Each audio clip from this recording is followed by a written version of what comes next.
Bonjour.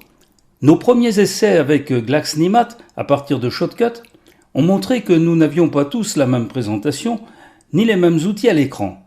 Il me semble donc important de faire un petit tour d'horizon sur les outils de base de l'interface.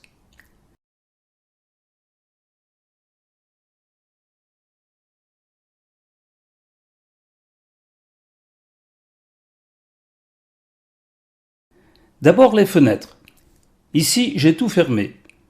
Je vais les ouvrir à partir du menu Vue, puis Vue à nouveau, et je vais d'abord afficher la fenêtre des calques. Je pourrais la laisser flottante, je préfère la voir à droite. Je la prends avec la souris, je la fais glisser sur l'écran, et je la relâche lorsque le fond bleu s'affiche à droite. J'ajoute la fenêtre des contours. Pour ne pas trop encombrer l'écran, je la place au-dessus de la fenêtre des calques. Elle se présente alors sous forme d'onglet. J'y ajoute la fenêtre des propriétés.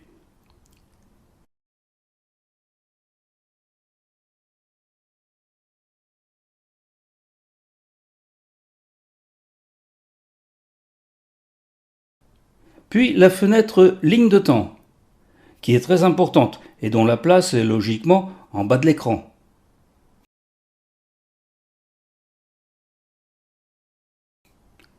Une autre fenêtre importante, c'est la fenêtre Options des outils.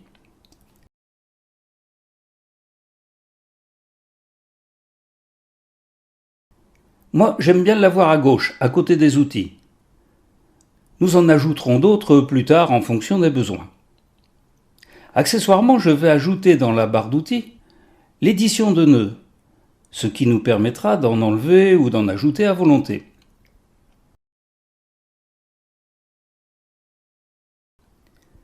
Arrêtons-nous sur l'option des outils. Suivant l'outil choisi, la fenêtre affiche différents paramètres. Dans l'outil courbe de Bézier, deux paramètres sont importants, remplissage et contour.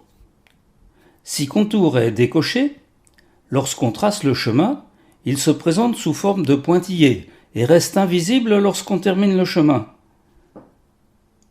Lorsqu'on prend l'outil éditer, il réapparaît mais sous forme d'un trait fin. Donc pour tracer un chemin, il vaut mieux garder coché le paramètre contour.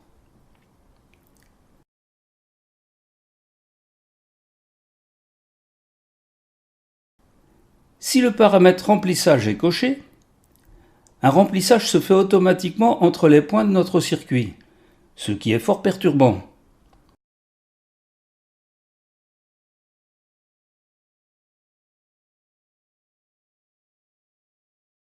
Il est donc préférable de le laisser décoché. Sauvegardons notre essai avec ces paramètres, et à sa prochaine ouverture, Glaxnimat les conservera en l'état par défaut.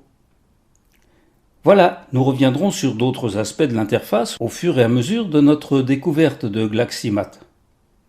À bientôt!